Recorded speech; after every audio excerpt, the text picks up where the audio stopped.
Bengaluru central Lok Sabha ಕ್ಷೇತ್ರದಲ್ಲಿ ಬಿಜೆಪಿಯ ಅಭ್ಯರ್ಥಿ ಪಿಸಿ ಮೋಹನ್ ಅವರು ದಿನದಿಂದ ದಿನಕ್ಕೆ ಪ್ರಚಾರವನ್ನು ಜೋರುಗೊಳಿಸ್ತಾ ಇದ್ದಾರೆ. ಇವತ್ತು ಕೂಡ ಹೊಸ್ತಿಪ್ಸಂದ್ರದಲ್ಲಿ ಮತಯಾಚನೆಯನ್ನ ಮಾಡಿದ್ದಾರೆ.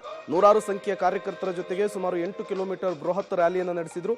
ರಾಜ್ಯ ಕಾಂಗ್ರೆಸ್ ಸರ್ಕಾರದಲ್ಲಿ ಯಾವುದೇ ಕೆಲಸಗಳಾಗ್ತಾ ಇಲ್ಲ ಅಂತ ಹೇಳಿ ಜನರು ರೋಸಿ ಹೋಗಿದ್ದಾರೆ.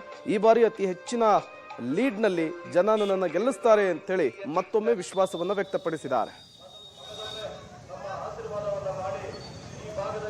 ಇವತ್ತು ಬೆಳಿಗ್ಗೆ ನಾನು 6:30ಗೆ ದೊಮ್ಲೂರಲ್ಲಿ ಒಂದು ಸ್ವಲ್ಪ ಪಾದಯಾತ್ರೆ ಮಾಡಿ ಈಗ ಇಲ್ಲಿ 9:00ವರೆಗೆ ನಾವು ಸನ್ಮಾನ್ಯ ನಮ್ಮ ರಘು ಅವರ ಒಂದು ನೇತೃತ್ವದಲ್ಲಿ ಸಿ.ವಿ. ರಾಮನ್ ನಗರಲ್ಲಿ ಇವತ್ತು ರೋಡ್ ಶೋ ಇಟ್ಕೊಂಡಿದ್ದೀವಿ.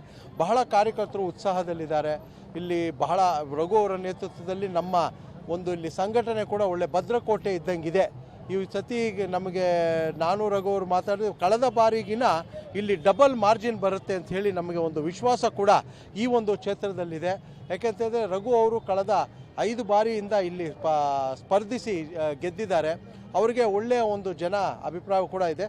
ನಾನು ಕೂಡ ಅವರ ಜೊತೆ ಕಳೆದ 3 ಬಾರಿಯಿಂದ ಜೊತೆಗೆ ಇಬ್ಬರು ಕೂಡ ಒಟ್ಟಿಗೆ ಕೆಲಸ ಮಾಡಿದ್ದೀವಿ. ಇಲ್ಲಿ ಜನರು ನಮ್ಮಿಬ್ಬರ ಕೆಲಸವನ್ನು ಕೂಡ ಗುರುತಿಸಿ ಖಂಡಿತವಾಗಲೂ ಕೂಡ ಈ ಬಾರಿ ಹೆಚ್ಚಿನ ಒಂದು ಮತವನ್ನು ಕೂಡ ಕೊಡ್ತಾರೆ.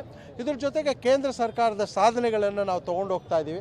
ರಾಜ್ಯ ಸರ್ಕಾರದ ವೈಫಲ್ಯಗಳು, ಕುಡಿಯೋ ನೀರಿನ ವ್ಯವಸ್ಥೆಗೆ ಏನು ಇವತ್ತು ಹಾಹಾಕಾರ ಇದ್ದರೂ ಕೂಡ ರಾಜ್ಯದಲ್ಲಿ ಯಾವುದೇ ತರಹದ ಒಂದು ಗಮನವನ್ನು ಕೂಡ ಕೊಡ್ತಾ ಇಲ್ಲ. ನಮ್ಮ ಉಪಮುಖ್ಯಮಂತ್ರಿಗಳು ಬೆಂಗಳೂರಿನ ಮಂತ್ರಿಗಳು ಅವರು ಬೆಂಗಳೂರಲ್ಲೇ ಇಲ್ಲ. ಇವತ್ತು ಅವರು ರಾಜ್ಯದಲ್ಲಿ ಚುನಾವಣೆನ ಒಂದು ಅಖಾಡದಲ್ಲಿ ಅಲ್ಲಿ ಇಲ್ಲಿ ಓಡಾಡಿಕೊಂಡಿದ್ದಾರೆ. ಅಧಿಕಾರಿಗಳನ್ನ ಕೇಳೋರಿಲ್ಲ. ಇವತ್ತು